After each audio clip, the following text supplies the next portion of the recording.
Hi everyone. आज हम topological space से एक और एग्जांपल सॉल्व करेंगे। तो चलिए शुरू करते हैं। Let X be an arbitrary infinite set. X एक कोई भी इनफाइनाइट सेट है, मतलब एक्स में इनफाइनाइट नंबर ऑफ एलिमेंट्स हैं। And let tau be the collection of all those subsets of X. Tau में एक्स के वो सारे सबसेट्स हैं which do not contain a particular point। तो एक्स के वो सारे सबसेट्स टाउ में है जो कि कंटेन नहीं करता, डू नॉट कंटेन नहीं करता एक पार्टिकुलर पॉइंट एक्स ज़ीरो को। तो टाउ में एक्स के वो सारे सबसेट्स हैं जिनके अंदर एक्स ज़ीरो नहीं है, and of the complements of all finite subsets of X. तो एक्स के वो सारे सबसेट जो फाइनाइट है उनके कॉम्प्लीमेंट्स को भी ये टाउ कंटेन करता है। तो टाउ में दो टाइप का सेट है, एक जिनके अंदर एक्स ज़ीरो नहीं है और जो कॉम्प्लीमेंट है फाइनाइट सेट का। और आप एक और तरीके से भी कह सकते हो कि अगर टाउ में ये सेट है तो इसके कॉम्प्लीमेंट है फाइनाइट। तो अगर जीवन टाउ का एक सेट है तो जीवन में क्या होगा, एक्स ज़ीरो जीवन में बिलोंग नहीं करेगा। एक ये हो सकता है, और क्या हो सकता है, अगर मान लीजिए G2 टाउ का एक सेट है तो इसका कॉम्प्लीमेंट फाइनाइट होगा।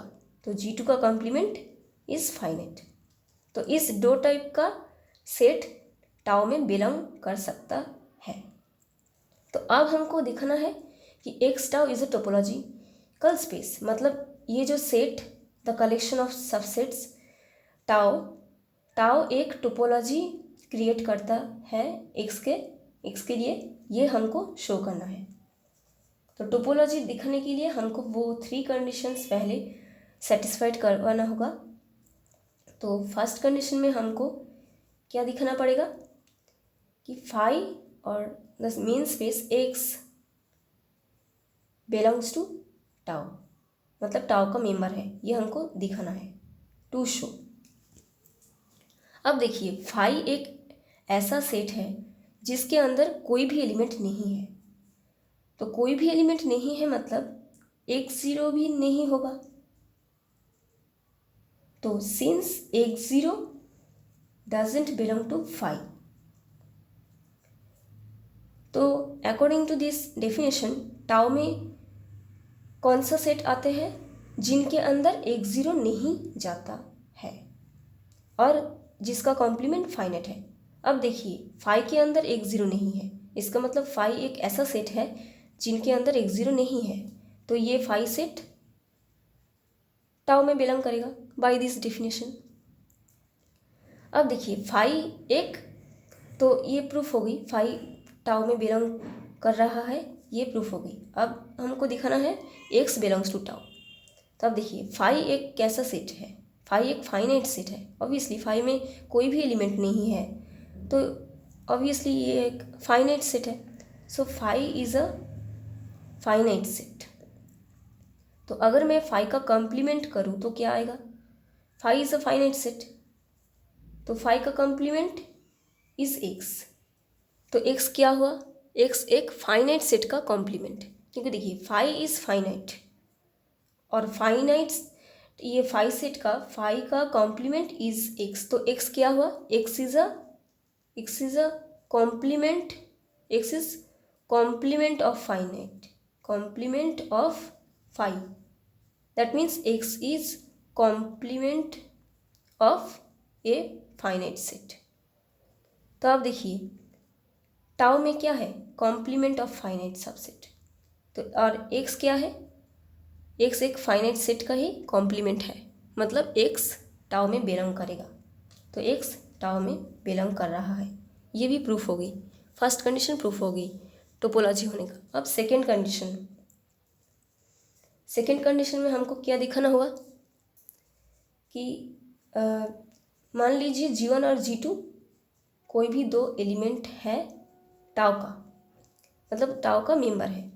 तो हमको दिखाना है इनके इंटरसेक्शन भी टाउ का मेंबर होगा, G1 इंटरसेक्शन G2 भी टाउ का मेंबर होगा, ये हमको शो करना है, टू शो। तो अब लेट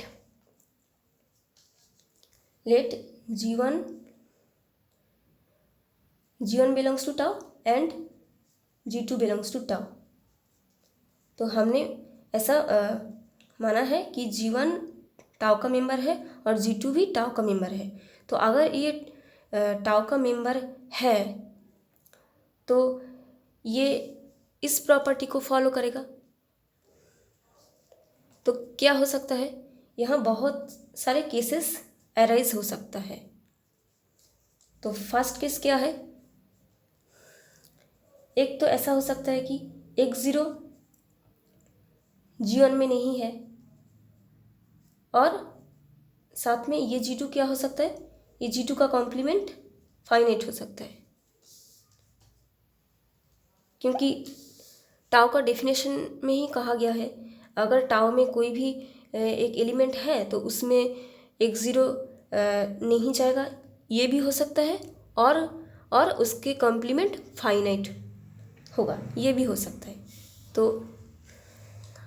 तो for the first case I choose X0 doesn't belong to G1 and G2 complement is finite.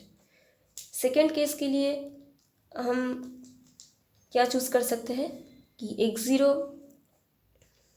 G2 में नहीं है और G1 के कॉम्प्लीमेंट इज फाइनाइट, ऐसा हो सकता है। और थर्ड केस में क्या हो सकता है कि X0 भी G1 में नहीं है और X0 G2 में भी नहीं है, ये भी हो सकता है। और फोर्थ केसेस में G1 कॉम्प्लीमेंट भी फाइनाइट हो सकता है और G2 कॉम्प्लीमेंट भी फाइनाइट हो सकता है। तो ये चार केसेस अराइज हो सकता है। अब देखिए 1, 2 और 3, ये तीन केसेस में X0 G1 में नहीं है, यहाँ X0 G2 में नहीं है और X0 G1 में नहीं है। तो अगर कोई भी एक सेट में नहीं है तो इनके इंटरसेक्शन में भी नहीं जाएगा। तो देखिए फॉर द केस 1, 2, 3, मतलब 1 से लेकर 3 तक, ये तीन कंडीशन में, तो हम ऐसे भी लिखेंगे 1, 2, 3। ये तीनों केसेस के लिए X0 कहाँ नहीं है, X0 पहले के लिए X0 G1 में नहीं है, सेकेंड के लिए X0 G2 में नहीं है और थर्ड के लिए X0 G1 में नहीं है। तो G1 इंटरसेक्शन G2 में X0 ज़रूर नहीं जाएगा, क्योंकि देखिए X0 G1 में नहीं है, मतलब इसमें नहीं है, इसमें हो भी सकता है और नहीं भी हो सकता है। तो X0 अगर कोई एक सेट में नहीं है तो ऑब्वियसली ये दोनों सेट का इंटरसेक्शन में भी नहीं जाएगा, क्योंकि इंटरसेक्शन है, इंटरसेक्शन में अगर जाता तो सारे में जाना पड़ता, मतलब G1 में भी जाना पड़ता और G2 में भी जाना पड़ता। तो फर्स्ट केस के लिए G1 में नहीं है, मतलब फर्स्ट केस के लिए भी X0 G1 इंटरसेक्शन G2 में नहीं है, और सेकेंड केस के लिए X0 G2 में नहीं है, मतलब G2 में नहीं है, तो सेकेंड केस के लिए भी ये आएगा। और थर्ड केस के लिए X0 G1 में नहीं है, तो थर्ड केस के लिए भी G1 इंटरसेक्शन G2 में नहीं जाएगा। तो ये तीनों केसेस के लिए X0 G1 इंटरसेक्शन G2 में नहीं है। इसका मतलब ये G1 इंटरसेक्शन G2 इस डेफिनेशन को फॉलो कर रहा है। तो G1 इंटरसेक्शन G2 में X0 नहीं है, मतलब G1 इंटरसेक्शन G2 टाउ का मेंबर होगा, क्योंकि टाउ का अगर मेंबर है तो ही ना X0 इसमें नहीं है। तो ये हो गया। अब देखिए फोर्थ केस के लिए G1 कॉम्प्लीमेंट फाइनाइट है और G2 कॉम्प्लीमेंट फाइनाइट है। तो अब G1 इंटरसेक्शन G2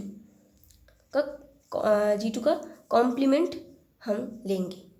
इसका कॉम्प्लीमेंट क्या आएगा, डी मॉर्गन लॉ के हिसाब से ये क्या होगा, G1 union G2, G1 complement union G2 complement. ये डी मॉर्गन लॉ के हिसाब से ऐसा होगा। तो आप देखिए ये क्या होगा, G1 कॉम्प्लीमेंट फाइनाइट है और G2 कॉम्प्लीमेंट भी फाइनाइट है, तो ये एक फाइनाइट सेट और ये भी फाइनाइट सेट, तो दो फाइनाइट सेट का यूनियन एक फाइनाइट सेट ही आएगा। So this is the finite set since union of two finite set is finite।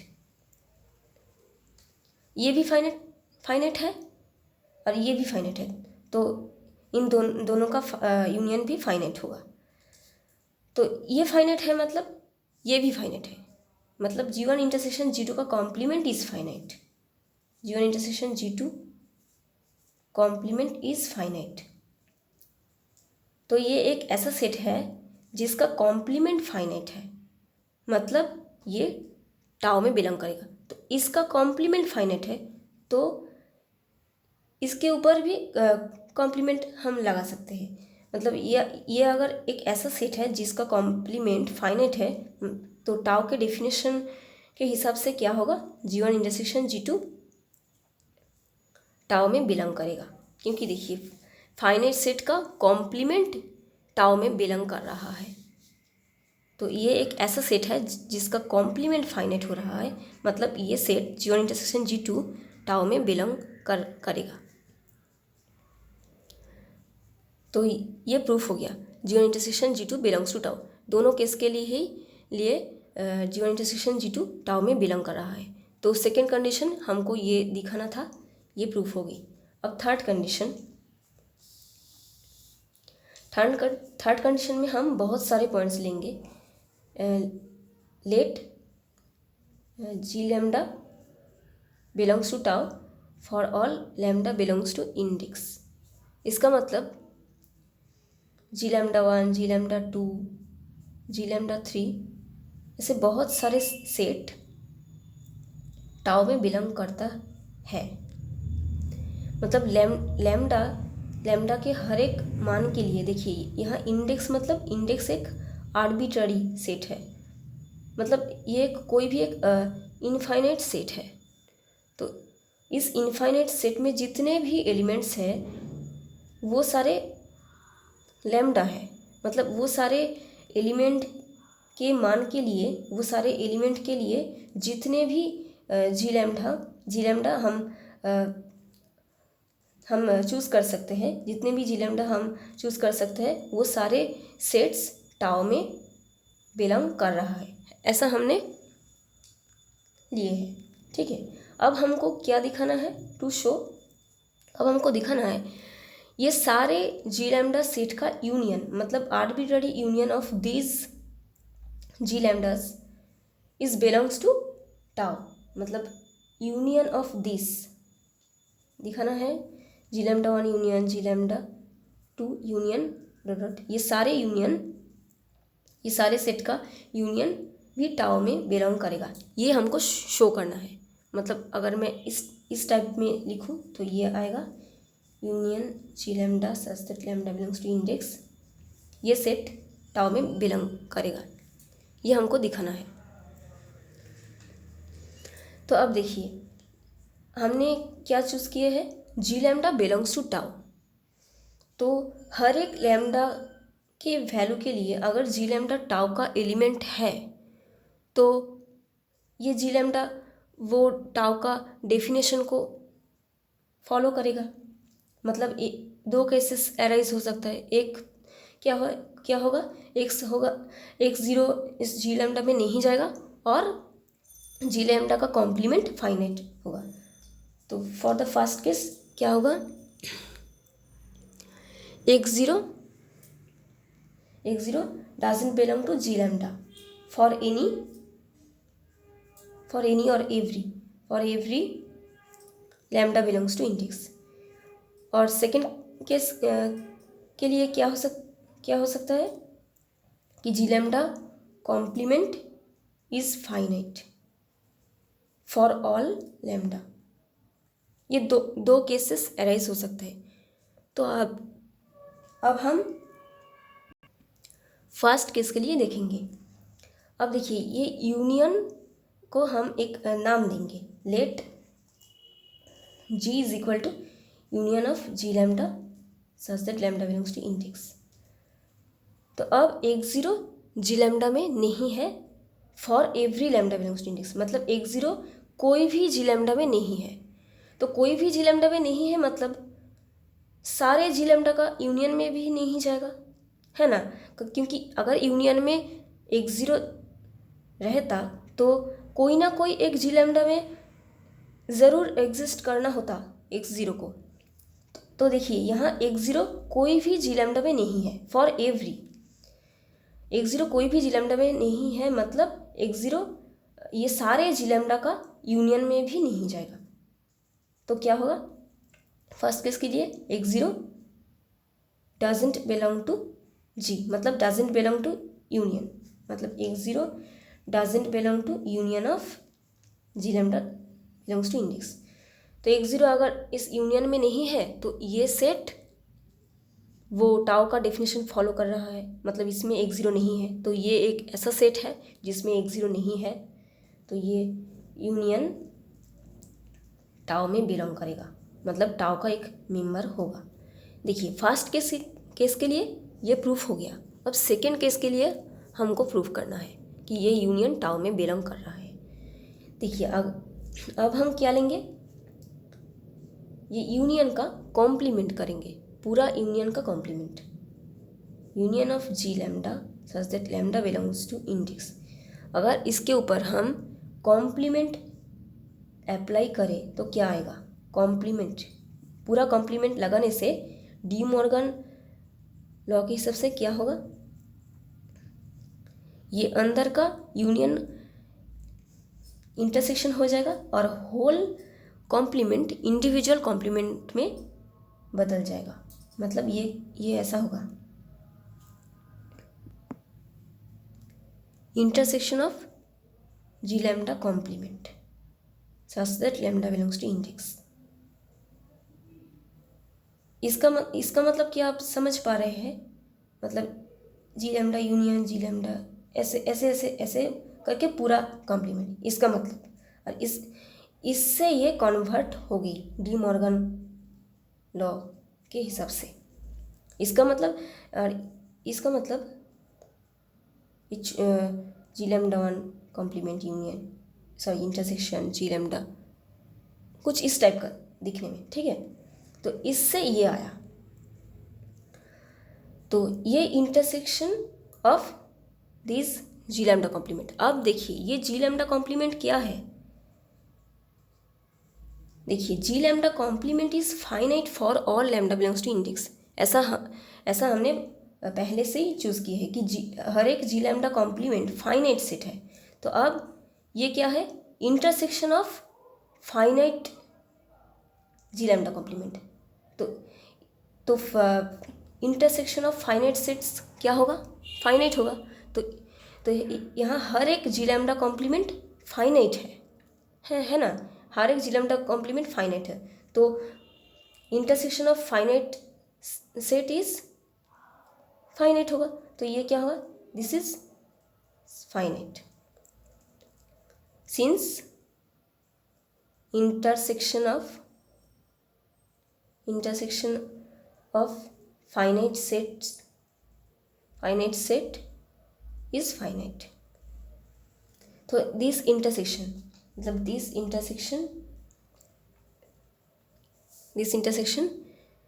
Is finite.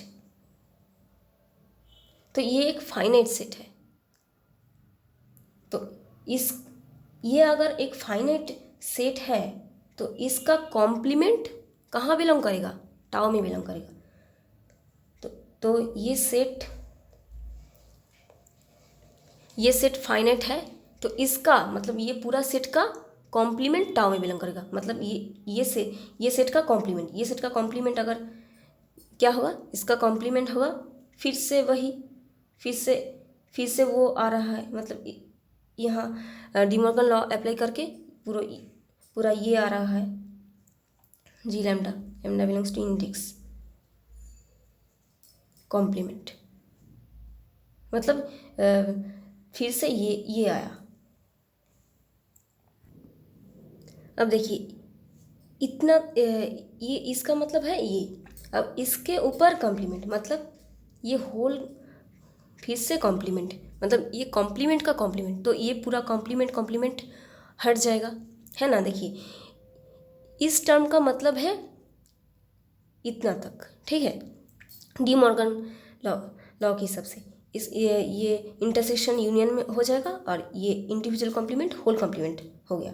अब ये सेट का कॉम्प्लीमेंट, मतलब इससे ये आया और इसके ऊपर फिर से कॉम्प्लीमेंट, मतलब ये कॉम्प्लीमेंट का कॉम्प्लीमेंट, तो कॉम्प्लीमेंट हट गया, मतलब तो क्या रहा,